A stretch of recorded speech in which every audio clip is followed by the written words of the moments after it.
Okay, yeah, so I wanted to talk about like The Flash again. Now, this is obviously about Flash season 10. Apparently, the writers of Flash season 10 came out with a Twitter thing saying that if they did have a season 10, they were going to take creators, or I'm sorry, not creators, characters from Superman and Lois and other shows. Like, I really wanted to see Kara. I don't know if Kara will be in Superman and Lois because of the fact that season 4 may be the final season of Superman and Lois, since it went from 13 episodes to 10 episodes. So this is just really about like the Arrowverse as a whole of Flash season 10 and Superman and Lois season 4.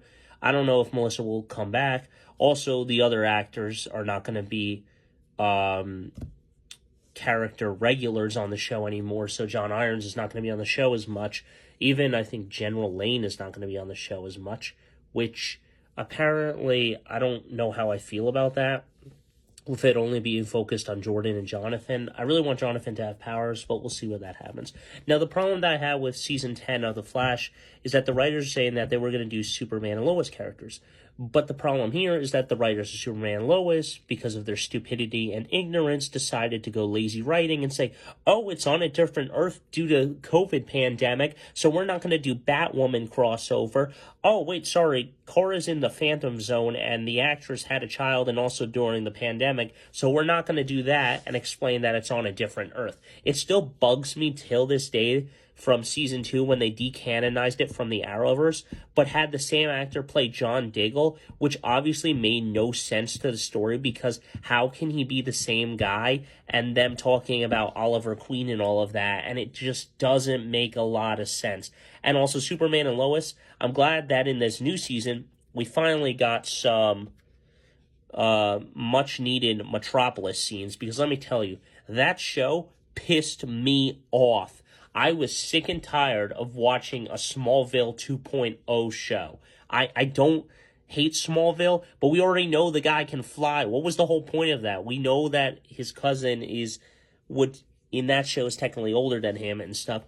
But, like for some odd reason, because Kara is 13 in Supergirl, it's much easier for her to come natural with those powers for the most part.